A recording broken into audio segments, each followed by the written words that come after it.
Hi, chào các bạn, chào mừng các bạn đã đến với channel của TBK Vlogs. Thì nó có tên TBK Vlogs thì nhưng mà dạo này mình không có đăng clip gì lên nên không có đăng clip được vlog gì lên được hết quá anh em ơi. Dạo này dịch nó bùng phát mà tôi nói thì tôi khổ gì đâu ở nhà hoài luôn, chả có cái gì để làm chẳng đó mà em tham gia trận chiến trở thành huyền thoại, bắn tự chiến với anh em cho vui thôi chứ. Thôi vô anh em, tham gia trận chiến trở thành huyền thoại.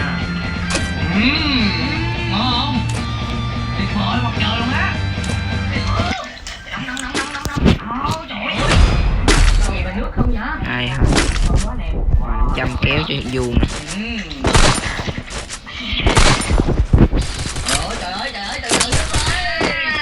Hey. Thì nếu mà anh em xem clip của mình thì nhớ like, share, subscribe để ủng hộ mình nha. Giờ đừng quên nhấn cái chuông kế bên để mỗi khi mình ra clip mới thì các bạn được nó sẽ thông báo cho các bạn nha. Và hãy comment ở dưới những cảm nghĩ mà các bạn thích thì hãy comment ở dưới cho mình nha. Ok các bạn, giờ bắn lên. Rồi đó, không ai đi.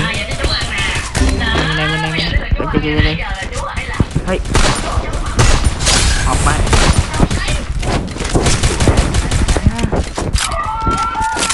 mình nghĩa đầu đau quá anh em ơi, kêu em sợ của tôi.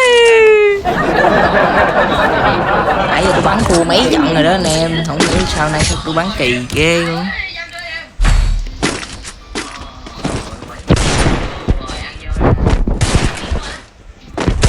Cho mình hỏi các bạn cái này các bạn đã xem 2 trận solo trước của mình với Thái chưa? Thái nói là ai muốn solo với Thái thì hãy comment đi dưới đi, tôi sẽ kết bạn và cho các bạn vô con Thái thử ha.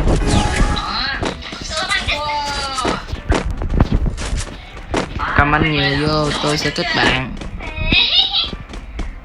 Tôi sẽ xem tỷ lệ headshot của bạn cỡ của mấy bạn khoảng 40 trở lên thì tôi sẽ cho các bạn vô Zalo với Thái trận one shot ha.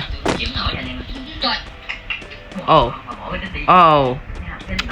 có chuyện không vui anh em ơi. Em nhìn vai của tôi rồi. Ôi hạ rồi. Tôi sẽ tiễn ok. Nếu kênh này phát triển mình sẽ tạo ra một cái quân đoàn cho TBK Gaming thì ai muốn vào thì vào test tay với lại test trình đó anh em, test trình với Thái. Nếu mà ăn Thái khoảng 4 hoặc 5 trận thì tụi mình sẽ cho các bạn vào quân đoàn của mình chỉ cần đổi tên thôi bạn ơi, đổi tên và cài quân đoàn mỗi ngày thôi.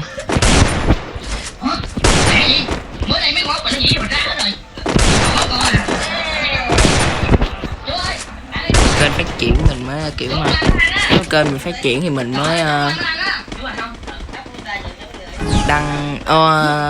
tạo ra một cái quân đoàn để tuyển thành viên thôi. Thành viên của mình dùng đi thi đấu hoặc là đua hạng ha nè, chắc là đi thi đấu đi. Thi đấu một hạng mấy quân đoàn lớn anh em. Ui tôi thấy ai này, cái này. Ơi kéo kỳ vậy. Số 4 ơi, số 4 ơi. Cô đi tạm cô đi rồi ok. Hôm nay mình sẽ tiếp tục làm ẩm thực nhưng mà tăng cái gì hết, cây tăng hộ có 2 cái tóc bắn này nè. Vào đây cái ơi trước anh em, tôi bắn không có hay. Các bạn xem hết clip thì các bạn có thể like nha, không xem chùa nha nè. Xem chùa thôi tôi hơi bị buồn. Giờ này TBK không ai quay clip cả tụi em. Ai cũng rời hết rồi, còn có đúng một mình tôi thôi. Thì các bạn cũng phải xem, các bạn like cho tôi có động lực tôi quay clip anh em ơi. Nãy giờ tôi cho ăn không được kill nào hết trời, đồng đội tôi mới hay vậy. Tôi ăn không được kill nào luôn á anh em.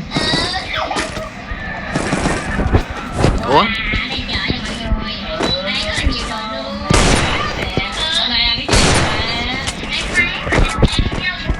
Sao ai nó vô mà không cái cửa không đóng? Con trai vậy đâu được.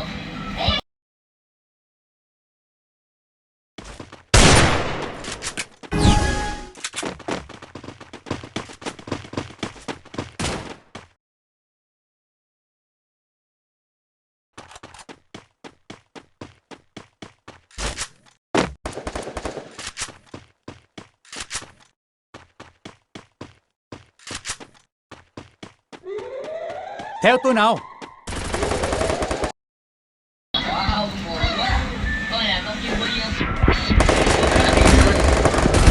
cây thế anh em à.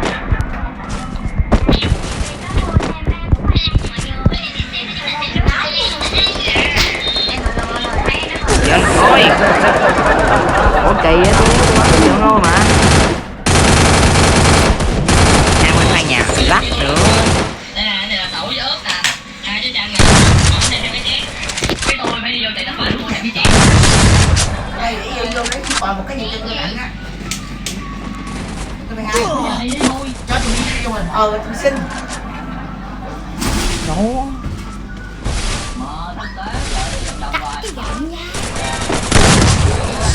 Trời ơi trời. Thầy ha anh em, cây tức. Rồi nãy giờ bắn giỡn ha anh em, nãy tôi đang đứng chót top đúng không? Cho anh em xem cái này, tôi đứng đầu top cho anh em coi. Đây, còn bắn đây.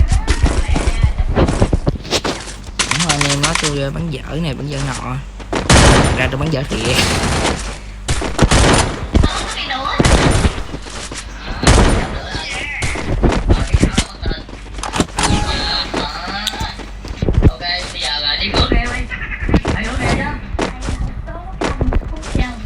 Rồi các bạn muốn solo với mình á thì các bạn cứ để ID gọi đi, tôi sẽ kết bạn, tôi sẽ xem ai là người có tỷ lệ sọ cao á thì tôi sẽ kết bạn với bạn đó. Kết bạn với bạn đó thì mình cũng phải lịch sự anh em hiểu không? Bắn cái đầu nha.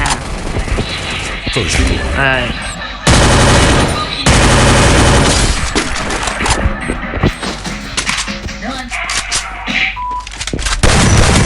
Ui. Cho vậy muốn chết kìa. Thì ê. Bắn 2 viên lại đi em ơi, cái này còn sót anh em à. Anh em thấy gì không? À. Thằng này cái đâu chạy gì đâu hết á. Trời nè, trời bơm vô đùng. Ủa? Ủa? Ủa gì kỳ vậy? Ủa? À vậy nó nhảy xuống cửa sổ rồi, này khôn thế. Quá sọt nè, quá sọt nè, quá sọt nè. Quanh người rồi, quanh người, quanh giáp rồi, quanh giáp rồi. Tôi ở quanh giáp rồi anh em ơi, tức quá. Thôi, không sao, trời còn bạn à.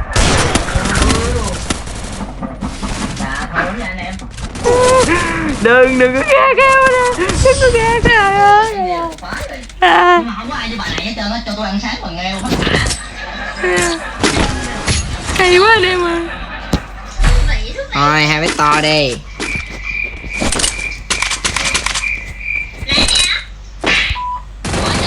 Tôi bắn cho anh em xem mà khác, còn tôi thi đấu là khác nha anh em. Tôi thi đấu còn dở khi tôi đang bắn này nữa nè.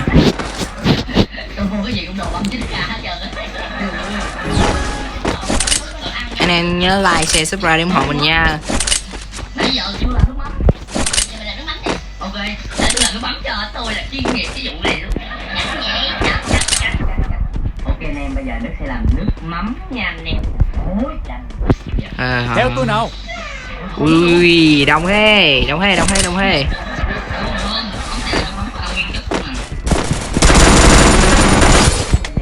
Để đi, rồi đi mới vui. tìm một cái. Trời,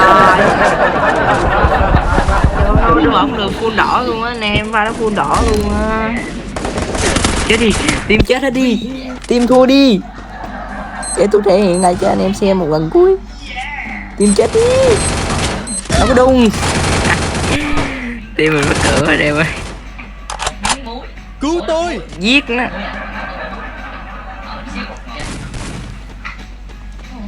Thôi đi, đi, đừng có cứu.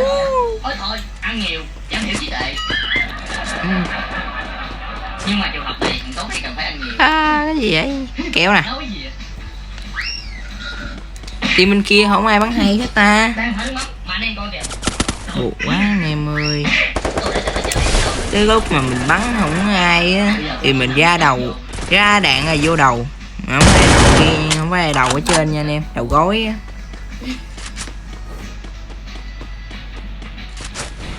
Coi bạn này coi. Wow, hay đây, hay đây, này được đây, này được đây, Ủa? được, chết. Hạ bên kia keo chết. Ô, núp ngay keo này, đặt keo được keo kia. Wow, hay thế. Bên kia cũng sụp kinh, hay sụp coi có ai thắng à. Ôi đang sụp bên kia chọi đạn rồi anh em ơi.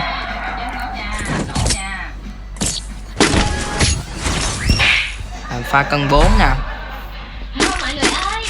Cân 4 là 2 vết to mới gọi là chắc hơn anh em.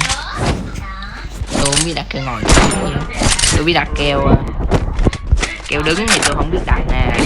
Keo ngồi tôi không biết đặt, nhưng mà keo nằm tôi biết đặt nha. Đặt nha anh em. Anh em xem này nha. Đi thôi. Em xem tôi đây, tôi chỉ làm một lần duy nhất cho anh em xem nha. Anh em xem được em xem nha, không xem được thôi nha. Không xem được thì cứ tua lại xem nha anh em. Hai like cho anh em xem nè. Như ra đằng kia à, ok đằng kia đúng không? Móc sau lưng nó. Sau đây gặp pha. Đây. Đây coi gần. First blood. Bây giờ cái này là mình nước phai là sướng. Trời ơi sao đen thui vậy? Ăn nghêu đi. Lấy nước vào đây. Ok nha. Để ngoài để mua không? Double kill. Trời bơm, một pha chọi cực gắt hay quá bạn ơi. Ê trời. Wow, pha sơ này. Rất tiếc. Đây. Không bên đâu. Kêu ngồi rất hay. Thế là thua. Nếu pha này coi Udan thì anh gì? NBG chứ không phải GBG nha em, NBG khác, NBN khác. Trình cũng như GBG thôi. Mà như này thua cách GBG khoảng 100% đi ha anh em. Bạn này thì 20 trên 100%.